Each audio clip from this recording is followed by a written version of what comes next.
क्या राज ठाकरे और उद्धव ठाकरे एक बार फिर से एक साथ आने जा रहे हैं? क्या 19 साल पहले टूटा हुआ रिश्ता फिर से जुड़ने जा रहा है?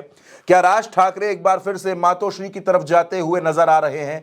और क्या ब्रांड ठाकरे को बचाने के लिए दोनों भाई एक साथ आ सकते हैं? नमस्कार दोस्तों, ये सवाल महाराष्ट्र में आज हर चौक चौराहे पर पूछा जा रहा है कि क्या उद्धव ठाकरे और राज ठाकरे एक साथ आ जाएंगे? क्या दोनों एक हो जाएंगे? क्या उद्धव ठाकरे शिवसेना की पूरी कमान राज ठाकरे को सौंप देंगे? क्या राज ठाकरे अपनी पार्टी महाराष्ट्र नवनिर्माण सेना का विलय शिवसेना उद्धव गुट में कर देंगे? ये सवाल क्यों है दोस्तों?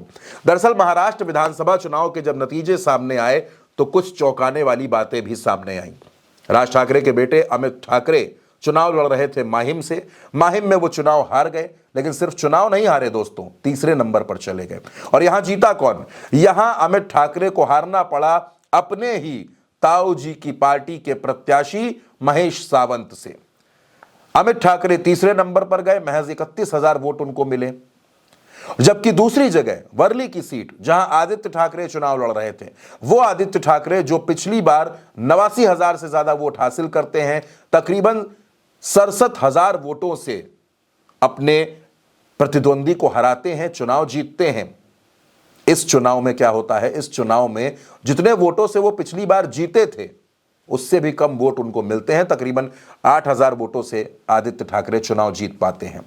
अब यहां पर एक पॉइंट और समझिए दोस्तों, वर्ली की सीट पर राज ठाकरे की पार्टी के प्रत्याशी को 19,000 से ज्यादा वोट मिलते हैं। राज ठाकरे ने पहले भी दावा किया था कि वर्ली में उनके तकरीबन 38 से 40,000 वोट है जो उनको वोट करते हैं, और तकरीबन 20,000 के आसपास वोट इस बार भी राज ठाकरे की पार्टी को मिले।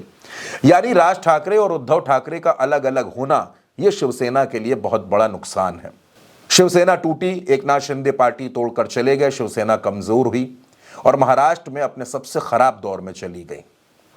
अगर शिवसेना ना टूटी होती, अगर राज ठाकरे अपनी पार्टी ना बनाते, तो शायद शिवसेना की तस्वीर कुछ दूसरी हो सकती थी। लेकिन अब यह सवाल उठने शुरू हो गए हैं कि अपने अपने बेटों की सियासी पारी को मजबूत करने के लिए, अपने अपने बेटों को राजनीतिक तौर पर ताकत देने के लिए राज ठाकरे और उद्धव ठाकरे का एक मंच पर आना जरूरी हो गया है।